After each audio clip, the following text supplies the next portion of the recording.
Kebijakan baru pembelian LPG 3 kg sudah keterlaluan. Masyarakat kecil dibuat makin repot. Kita melihat antrian panjang di mana-mana. Jakarta, Pondok Aren, termasuk juga di Banten dan sekitarnya. Mereka mengantri dengan cukup panjang dan lama. Apakah ini mengingatkan kita kepada tahun 1960-an ketika gonjang-ganjing ekonomi karena harga-harga naik dan daya beli masyarakat rendah? Apakah sama? Dan apakah kebijakan pembelian 3 kg LPG tersebut sudah tepat atau seharusnya dibatalkan dan diganti dengan kebijakan lain?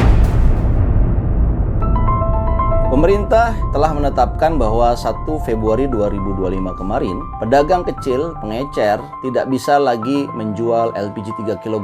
Yang hanya bisa melakukan pembelian adalah para penjual resmi yang terdaftar di Pertamina dan mereka adalah berlokasi cukup jauh dari pemukiman masyarakat. Dan kalau kita lihat apa sih niat dari tujuan pelarangan pengecer untuk menjual LPG 3 kg ini, disampaikan dalam narasi pemerintah adalah untuk memastikan LPG 3 kg itu tepat sasaran, jauh dari penyalahgunaan pembelian yang tidak sesuai, dan juga ingin memastikan harga tetap dalam kondisi rendah buat masyarakat. Namun, apa yang terjadi dari kebijakan baru yang melarang pengecer menjual tabung LPG 3 kg tersebut? Ternyata yang paling sulit dari kebijakan ini adalah masyarakat kecil. Maksudnya adalah masyarakat kecil menjadi kesusahan. Dan kita ingat bahwa negara itu memastikan kelompok-kelompok marginal, yaitu masyarakat kelas bawah ini harusnya dipermudah, bukan dipersulit. Itulah sebenarnya hakikat regulator, hakikat negara, yaitu mendistribusikan kekayaan, memberikan kemudahan kepada yang lemah.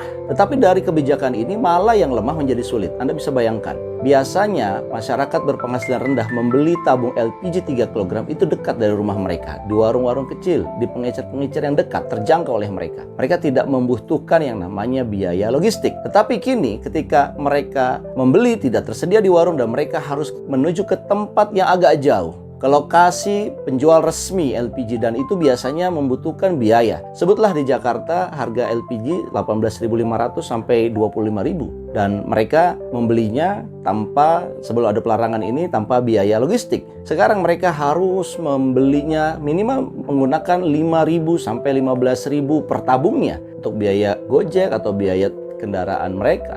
Apa yang terjadi di tempat penjualan resmi, mereka pun harus mengantri lama. Setidaknya ini yang terjadi pada hari Senin 3 Februari ini, bahwa masyarakat kecil mengantri lama dan juga mereka berkesusahan untuk mendatangi tempat penjualan resmi itu.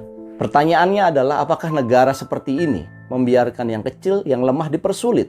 Padahal negara harusnya melindungi mereka, memudahkan mereka, bukan malah sebaliknya.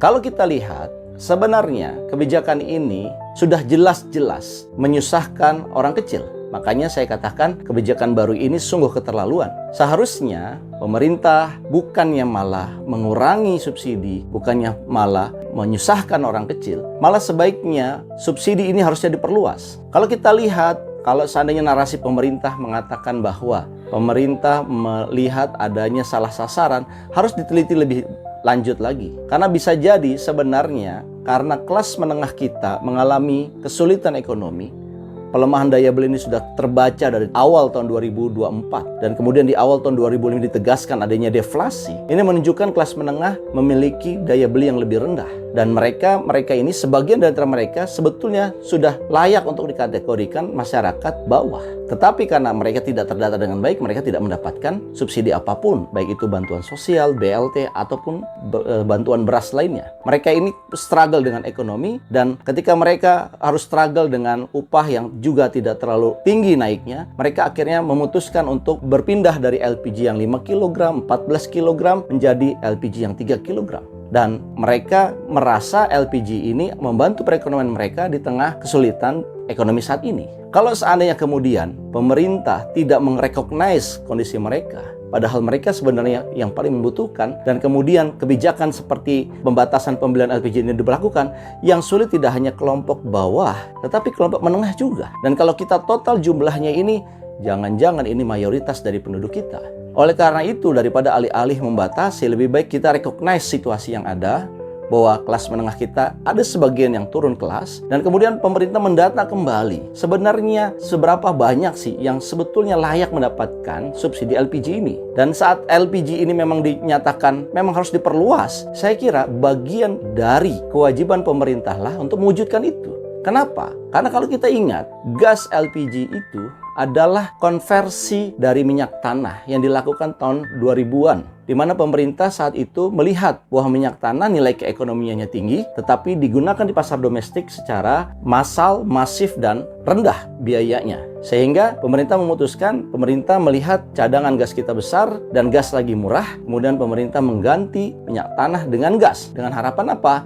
Pertamina dan juga perusahaan-perusahaan energi lainnya mendapatkan profit dari minyak tanah dijual ke pasar karena harganya sangat tinggi, dan masyarakat lokal menggunakan gas yang saat itu adalah berbiaya rendah. Dan sebagai kompensasinya, kelompok kecil ini diberikan yang namanya gas melon 3 kg sebagai bagian kompensasi dari windfall profitnya Pertamina dari penjualan minyak tanah.